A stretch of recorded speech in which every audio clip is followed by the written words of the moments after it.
ফুটন্ত গরম তেলে ঢেলে দিন কাঁচা চাল আর বানিয়ে ফেলুন সন্ধ্যায় চা কফির সঙ্গে খাওয়ার জন্য দুর্দান্ত স্বাদের একটা রেসিপি। নমস্কার বন্ধুরা, অনুভাই রান্নাঘরে আরও একটি নতুন পর্বে সবাইকে স্বাগত জানাচ্ছি। বন্ধুরা, আজকে আমি এই কাঁচা চাল দিয়ে আপনাদের তৈরি করে দেখাবো সন্ধ্যায় চা কফির সঙ্গে খাওয়ার জন্য খুবই মুখরোচক এবং একদম খুবই সহজ একটা রেসিপি। আর সেই জন্য দেখুন বন্ধুরা, এখানে আমি নিয়েছি এই যে মেজারমেন্ট একটা কাপ মেপে 1 কাপ বাসমতি চাল। এখানে কিন্তু আপনারা বাসমতি চালের পরিবর্তে নর্মাল সেদ্ধ চালটাও নিতে পারেন। তবে এই বাসমতি চালটা দিলে কি হয়, বাসমতি চালের যে একটা সুন্দর সুগন্ধ আছে, সেই জন্য কিন্তু রেসিপিটা খেতে আরও অনেক বেশি ভালো লাগে। আর এই চালটাকে কিন্তু আমি আগেই খুব ভালোভাবে ঝেড়ে পুছে পরিষ্কার করে নিয়েছি। এই চালটা কিন্তু এখানে ধোয়া হবে না, তাই কিন্তু খুব ভালোভাবে পরিষ্কার করে নিতে হবে। এবার আমি এই চালের ভিতরে অ্যাড করব 1/2 চা চামচ লবণ আর 2 চা চামচ নর্মাল জল। ব্যাস, আর কিছুই না। চালের সঙ্গে এবার শুধু লবণ আর জলটাকে খুব ভালোভাবে মেখে নিতে হবে। চালের সঙ্গে লবণ আর জলটাকে আমি খুব ভালোভাবে মেখে নিয়েছি। আর বন্ধুরা, পরে কিন্তু আমি আরও 2 চা চামচের মতো জলটা অ্যাড করেছিলাম। আমার কাছে জলটা একটু কম মনে হচ্ছিল। এইভাবে কিন্তু অবশ্যই সামান্য একটু জল দিয়ে লবণটাকে মেখে নেবেন, তাহলে কি হবে, চালের ভিতরে কিন্তু লবণের স্বাদটা খুব ভালোভাবে ঢুকে যাবে। আর এবার আমি মেখে নেওয়া চালটাকে এইভাবে রেস্টে রেখে দেবো 15 মিনিটের মতো। ফিরে এলাম 15 মিনিট বাদে। এই 15 মিনিটের ভিতরে দেখুন বন্ধুরা, লবণ আর জলটা চালের ভিতরে কিন্তু খুব সুন্দরভাবে ঢুকে গেছে। আর চালের যে জলটা আমি দিয়েছিলাম, জলটাও কিন্তু খুব ভালোভাবে শুকিয়ে গিয়ে চালটা দেখুন একেবারে কিন্তু ঝরঝরে হয়ে গেছে।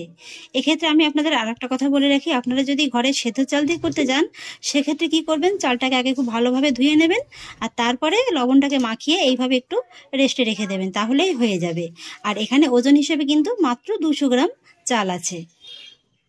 আর এবার দেখুন বন্ধুরা, আমি আজকে এই চালগুলোকে এইভাবে একটু গরম তেলে ভেজে নেব। সেই জন্য একটি কড়াইতে পর্যাপ্ত পরিমাণে সাদা তেল মিডিয়াম হাই ফ্লেমে খুব ভালোভাবে গরম করে নিয়েছি। তেলটাকে কিন্তু এইভাবে খুব ভালোভাবে গরম করে নিতে হবে।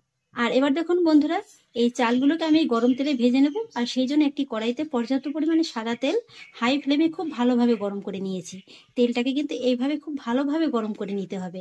আর আপনারা চাইলে কিন্তু চালটাকে এইভাবে সরাসরি তেলের ভিতরে দিয়েও ভেজে নিতে পারেন। সেক্ষেত্রে একটা অসুবিধা কি হবে, চালগুলো তুলতে তুলতেই কিন্তু অনেকটা পুড়ে যাবে আর সময়টাও কিন্তু অনেকটা বেশি লেগে যাবে। তো সেই জন্য দেখুন বন্ধুরা, চালগুলো ভেজে নেওয়ার জন্য আমি নিয়েছি এরকম একটা বড় দেখে ছাঁকনি। এই ধরনের ছাঁকনিতে ভেজে নিলে কি হবে, চালগুলো তো খুব সহজে ভাজা হয়ে যাবে আর চালগুলো কিন্তু পুড়ে যাওয়ারও কোনো ভয় থাকবে না। নিতান্তই যদি এই ছাঁকনি আপনাদের হাতের কাছে না থাকে, সেক্ষেত্রে আপনারা যে ছোট চায়ের ছাঁকনিগুলো হয় না, তাতেও কিন্তু অল্প অল্প করে ভেজে নিতে পারেন। একই রকমভাবেই কিন্তু ভাজা হয়ে যাবে। এবার আমি চায়ের ছাঁকনিটাকে এইভাবে গরম তেলের ভিতরে নিয়ে নেব। আর তারপরে এই যে চালটা ভিজিয়ে রেখেছিলাম, অল্প অল্প করে এই গরম তেলের ভিতরে দিয়ে দেবো। এই যে দেখুন বন্ধুরা, কত সহজে একেবারে চালটা ভাজা হয়ে গেল। এই চালগুলো ভাজতে কিন্তু একদমই সময় লাগবে না, বড় জোর 4 থেকে 5 সেকেন্ডের ভিতরেই কিন্তু খুব সুন্দরভাবে ভাজা হয়ে যাবে। এই যে দেখুন, কথা বলার মধ্যেই কিন্তু চালগুলো একেবারে খুব সুন্দরভাবে ভাজা হয়ে গেছে। তেলটাকে একবার এইভাবে খুব ভালোভাবে ঝরিয়ে নেব। আর তারপরে এরকম একটা ছিদ্র থালাতে ভাজা চালগুলোকে ঢেলে নেব। দেখে নিশ্চয়ই বুঝতে পারছেন যে চালগুলো কিন্তু একদমই পুড়ে যায়নি। আরও এক ব্যাচ ভেজে নেব।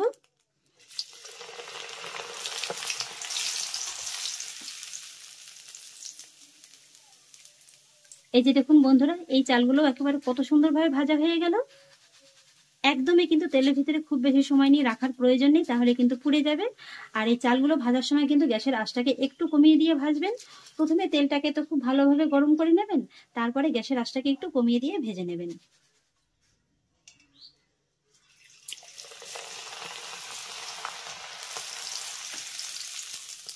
আপনি যতগুলোই চাল নেন না কেন, এই চাল ভাজা হতে কিন্তু একদমই সময় লাগবে না। 1 কাপের মতো চাল নিয়েছি, মোটামুটি 4 থেকে 5 মিনিটের ভিতরে কিন্তু খুব ভালোভাবে চালগুলো ভাজা হয়ে যাবে। আর এইভাবেই কিন্তু অল্প অল্প করে দিয়ে চালগুলোকে ভেজে নেবেন। এই যে দেখুন বন্ধুরা, কত সুন্দর একেবারে সাদা হয়েছে, দেখে নিশ্চয়ই বুঝতে পারছেন। এই যে দেখুন,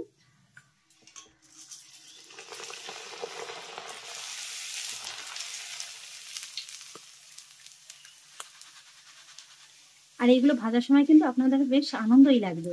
একেবারে চোখের পলকে দেখুন চালগুলো কত সুন্দর ভাজা হয়ে যাচ্ছে।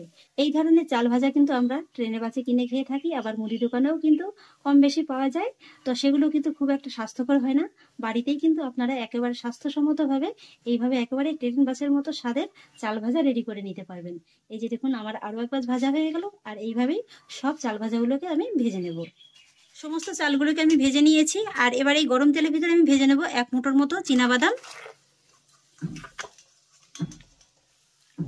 চীনাবাদামও কিন্তু ভাজতে খুব একটা সময় লাগে না। চীনাবাদামগুলোকেও আমি খুব সুন্দরভাবে ভেজে নিয়েছি। এগুলোকে এইভাবে একই রকমভাবে তেলটাকে খুব ভালোভাবে ঝরিয়ে নেব। তারপরে এই একই তেলের ভিতরে ভেজে নেব 4টি শুকনো লঙ্কা। শুকনো লঙ্কাগুলোকেও আমি খুব ভালোভাবে ভেজে নিয়েছি, নামিয়ে নেব। আর তারপরে দেখুন বন্ধুরা, এখানে আমি নিয়ে নিয়েছি কিছুটা ফ্রেশ কারি পাতা। এটা কিন্তু আপনারা যে কোনো অনলাইন শপে পেয়ে যাবেন, আর হাতের কাছে যদি একান্তই না থাকে এটা না দিলেও চলবে। এবার আমি এই কারি পাতাগুলোকেও ভেজে নেব, তবে কিন্তু খুব সাবধানে ভেজে নেবেন। এই সময় কিন্তু গ্যাসের ফ্লেমটাকে অফ করে দেবেন। তেলটা যেহেতু এখন খুবই গরম আছে, তাই কিন্তু এই গরম তেলেই কারি পাতাগুলো খুব ভালোভাবে ভাজা হয়ে যাবে। কারি পাতাগুলোকেও আমি খুব ভালোভাবে ভেজে নিয়েছি, তুলে নেব। এই যে দেখুন বন্ধুরা, চাল ভাজাগুলো আপনাদের সামনে নিয়ে এলাম। দেখতে দেখুন কতটা অপূর্ব লাগছে, আর দেখে নিশ্চয়ই বুঝতে পারছেন যে এর ভিতরে কিন্তু কোনো রকমের কোনো তেল অবশিষ্ট নেই। এই যে দেখুন এত পরিমাণে তেল দিয়ে ভাজা হয়েছে, তবুও কিন্তু এই চাল ভাজার ভিতরে কোনো তেল নেই। এই যে দেখুন হাতটা কিন্তু একেবারে পরিষ্কার, আর এই যে দেখুন কত সুন্দর একেবারে সাদা ধবধবে হয়েছে। এবার আমি এই চাল ভাজাগুলোকে একটা মিক্সিং বোলের ভিতরে ঢেলে নেব। চাল ভাজাটাকে আমি নিয়ে নিয়েছি, আর এবার আমি এর ভিতরে অ্যাড করব ভেজে রাখা চীনাবাদামগুলো। একই সঙ্গে দিয়ে দেবো শুকনো লঙ্কা ভাজাটা, সেই সঙ্গে দিয়ে দেবো কারি পাতা। আপনারা চাইলে কিন্তু এই চাল ভাজাগুলোকে এইভাবেও মেখে খেয়ে নিতে পারেন, তবে আমি আরেকটু চটপটা স্বাদের বানানোর জন্য এর ভিতরে প্রথমেই অ্যাড করছি এই যে ছোট চামচের হাফ চামচের একটু কম লাল লঙ্কার গুঁড়ো, সেই সঙ্গে অ্যাড করছি হাফ চা চামচ চাট মশলা। এটা দিলে কিন্তু খুবই চটপটা স্বাদের হবে। আর অ্যাড করছি সামান্য একটু গোলমরিচের গুঁড়ো, আর সেই সঙ্গে অ্যাড করছি সামান্য একটু বিট লবণ। তবে হ্যাঁ, আপনারা যদি চাল ভাজাটা একসঙ্গে খেতে চান সেক্ষেত্রে এই বিট লবণটা অ্যাড করবেন, আর যদি মনে করেন যে চাল ভাজাটা আপনারা স্টোর করে রেখে দেবেন সেক্ষেত্রে কিন্তু বিট লবণটা অ্যাড করবেন না। এবার আমি সমস্ত উপকরণ দিয়ে এই চাল ভাজাটাকে খুব ভালোভাবে মেখে নেব। চাল ভাজাগুলোকে আমি খুব সুন্দরভাবে মেখে নিয়েছি, আর দেখতে দেখুন কতটা লোভনীয় লাগছে। এই যে দেখুন চাল ভাজাগুলো এতটাই মুচমুচে হবে যে এই যে দেখুন আপনারা নিশ্চয়ই বুঝতে পারবেন। এই যে দেখুন কতটা মুচমুচে হয়েছে। এই যে দেখুন এইভাবে একবার বাড়িতে বসেই স্বাস্থ্যসম্মতভাবে ঘরে থাকা উপকরণ দিয়ে আপনারা ট্রেন বাসের স্বাদের চাল ভাজার রেসিপি তৈরি করে নিতে পারেন। খেতে কিন্তু অপূর্ব লাগে, সন্ধ্যার চা কফির সঙ্গে খুবই জমে যাবে। বারবার বলছি একবার অন্তত এইভাবে খেয়ে দেখুন। তাহলে আশা করছি বন্ধুরা আমার আজকের এই রেসিপিটি আপনাদের খুব ভালো লেগেছে। যদি ভালো লেগে থাকে তাহলে আমাকে অবশ্যই একটা লাইক এবং কমেন্ট করবেন, সেই সঙ্গে বন্ধুদের সঙ্গে শেয়ার করবেন। আর প্লিজ বন্ধুরা, যদি আমার পরিবারের নতুন সদস্য হয়ে থাকেন তাহলে একটা সাবস্ক্রাইব করে পাশে থাকা বেল আইকনটি প্রেস করে দেবেন। ফিরে আসছি এরকমই পরের অন্য কোনো নতুন রেসিপি নিয়ে। সবাই ভালো থাকুন, সুস্থ থাকুন, ধন্যবাদ।